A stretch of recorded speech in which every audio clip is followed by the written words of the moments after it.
Baik, Assalamualaikum warahmatullahi wabarakatuh. Perkenalkan nama saya Faiz Zafran dengan NIM 21070508 ingin mempresentasikan tentang mobile computing untuk memenuhi tugas dari mata kuliah keamanan jaringan dengan dosen Pak Mukan Fadli. Jadi kita langsung saja masuk ke mobile computing ini.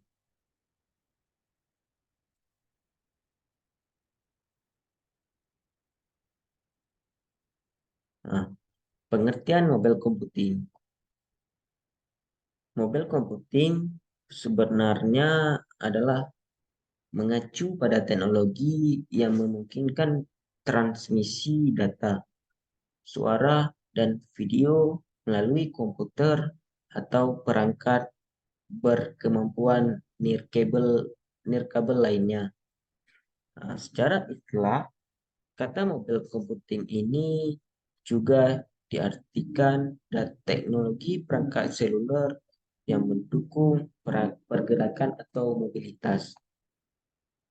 Nah, selain itu, mobile juga berarti dan dapat merujuk pada akses di lokasi tetap melalui peralatan yang dapat dipindahkan oleh pengguna sesuai kebutuhan, tetapi tidak bergerak saat beroperasi, di mana operasi ini sering disebut komputasi nomaden atau nomaden computing.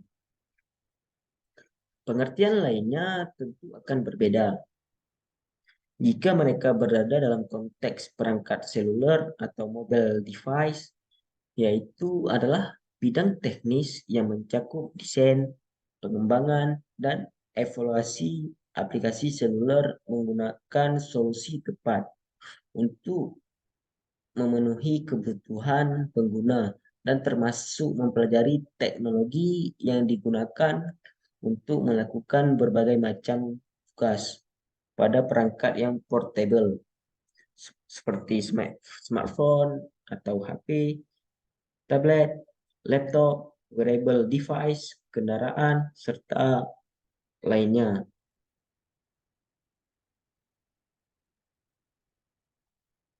Nah, sekarang kita masuk ke pengembangan aplikasi mobile computing. Nah, yang pertama yaitu pas email. Ya, pas email ini adalah sebuah sistem email yang memiliki kemampuan always on atau menyala terus, di mana setiap email yang masuk ke dalam mail server akan langsung diteruskan atau push it kepada email klien. Yang kedua yaitu BlackBerry. Nah, BlackBerry ini adalah sebuah perangkat genggam nirkabel yang memiliki kemampuan layanan push email, telepon seluler, SMS, faksimili internet, menjelajah internet, dan berbagai kemampuan nirkabel lainnya. Nah, BlackBerry pertama kali diperkenalkan pada tahun 1997 oleh perusahaan Kanada, Research in Motion atau RIM. Yang ketiga yaitu taksi dispatch. Taksi dispatch ini adalah sebuah sistem yang menghubungkan antara mobil taksi, operator, atau server, dan calon penumpang. Contohnya misalnya aplikasi Gojek, nah, dan lain-lain. Yang keempat yaitu mobile banking. Hmm. Mobile banking ini adalah sebuah cara untuk konsumen melakukan transaksi banking dengan menggunakan cellphone atau HP-nya atau mobile device yang lain. Nah, metode ini sangat populer dan sangat cocok untuk orang yang sangat sibuk. Nah, proses ini juga sering disebut m-banking atau SMS banking. Nah, contoh di mobile banking ini yaitu ya kalau ada di sini BSI, eh, Action, BSI Mobile. Nah, jadi orang-orang yang sibuk, misalnya orang kantor, tidak perlu lagi mengantri. Dia hanya dia bisa mengirimkan uang dengan cara lewat mobilnya, lewat HP-nya. Jadi tidak perlu antri sehingga menghemat waktu dari orang yang sibuk ini supaya tidak harus pergi lagi, pergi ke bank misalnya, dan lain-lain. Nah, yang kelima yaitu Android SDK. Ya, jadi Android SDK ini merupakan tools bagi para programmer yang ingin mengembangkan aplikasi berbasis Google Android. Android SDK mencakup seperangkat alat pengembangan yang komprehensif. Nah, Android SDK ini terdiri dari debugger, libraries, handset, emulator, dokumentasi, contoh kode, dan tutorial. Saat ini Android sudah mendukung arsitektur ke-86 pada Linux atau distribusi Linux apapun untuk desktop modern. Nah, macOS X 10.48 atau lebih, Windows XP atau Vista. Nah, persyaratan mencakup JDK, Apache, ANT, dan Python 2.2 atau yang lebih baru. Nah, kita sekarang masuk ke aplikasi mobile computing di berbagai bidang. Nah, yang pertama yaitu kendaraan. Nah, jadi di kendaraan ini untuk pemantauan dan koordinasi GPS, penggunaan GPS untuk menentukan lokasi merupakan metode yang banyak digunakan. Selain keakuratannya, hampir semua perangkat mobil computing sudah dilengkapi dengan GPS receiver. Nah, yang kedua yaitu pembisnis. Nah, jadi di pembisnis ini cloud computing hadir sebagai salah satu alternatif layanan yang disediakan oleh cloud computing. Di antaranya hardware, infrastruktur, platform, dan aplikasi. Jadi cloud computing ini sangat bermanfaat karena dapat mengurangi biaya komputasi dan sehingga meningkatkan kehandalan serta memberikan peluang yang cukup besar bagi dunia industri TIC. Salah satu perusahaan yang menyediakan jasa layanan cloud computing adalah Salesforce.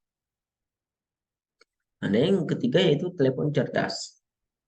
Perangkat seluler tersebut biasanya dapat menyimpan data secara lokal dan akses ke data tersebut tidak memerlukan koneksi jaringan. Komputer seluler biasanya mengakomodasi akses ke teknologi kabel dan kabel.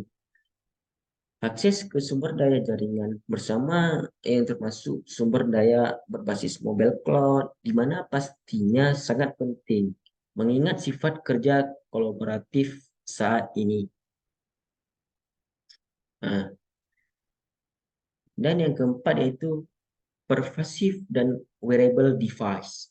Nah, jadi pervasive dan wearable device ini disebut dengan sebagai penggabungan beberapa teknologi seperti teknologi elektronika, sensor, komputasi komputer dan mikrokontroller dan komunikasi yang mana merupakan bagian penting dalam teknologi saat ini. Pada pervasif ada tiga bagian, itu micro device, konektivitas, dan user interface atau UI. Nah, yang kelima yaitu rumah cerdas. Nah, pada sistem IoT, kita bisa mengontrol dan memonitoring dimanapun dan kapanpun dengan koneksi internet dengan bantuan Firebase sebagai database dapat mempermudah penyimpanan data. Platform Ubidots dan ThinkSpeak, ThinkSpeak bisa digunakan sebagai alat bantu untuk memonitoring data atau melihat real-time chart dengan jumlah histori yang sangat banyak. Nah, yang keenam yaitu konferensi. Nah, jadi Zoom adalah sebuah layanan konferensi video berbasiskan cloud computing. Aplikasi tersebut dapat digunakan dalam berbagai perangkat seluler, desktop, hingga telepon dan sistem ruang. Pada umumnya, para pengguna menggunakan aplikasi ini melakukan meeting hingga konferensi video dan audio. Nah, yang ketujuh yaitu di bidang game. Jadi ada banyak game online yang sudah menggunakan teknologi berbasis cloud computing.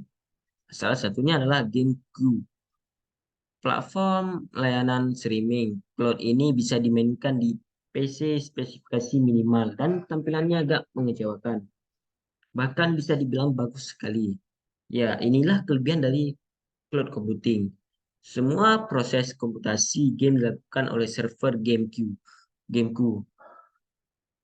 Kalian juga tak perlu ragu takut lag saat bermain game karena khawatir server berada di luar negeri. Servernya ada di Indonesia. Jadi gameku ini adalah servernya bukan di luar negeri, kawan-kawan. Jadi dia ini servernya di Indonesia. Ada yang terakhir yaitu peringatan dini bencana. Nah, intisari sensor extensometer optis untuk pergeseran tanah, sensor tekanan atau strain yang dialami struktur tanah, sensor kandungan air dalam tanah, dan sensor perubahan kemiringan. Tanah merupakan sensor-sensor yang dapat mendeteksi adanya perubahan pada struktur tanah dan apabila perubahannya signifikan, maka dapat digunakan untuk memprediksi akan terjadinya bencana longsor. Jadi, untuk menghindari bencana longsor ini, yang merupakan salah satu bencana alam yang paling luas akibatnya, di mana menyebabkan ribuan orang meninggal dan terluka serta kerugian harta benda yang sangat besar setiap tahun di seluruh dunia, maka deteksi dini. Nah, jadi deteksi dini dari sensor-sensor di atas harus disebar, luaskan ke masyarakat sekitar daerah tersebut. Karena itu maka dikembangkanlah sistem telemetri atau untuk peringatan dini bencana longsor menggunakan komunikasi GSM. Nah, jadi hanya ini yang dapat saya sampaikan. Lebih dan kurang saya mohon maaf karena kita di sini sama-sama belajar. Jadi saya akhiri. Wassalamualaikum warahmatullahi wabarakatuh.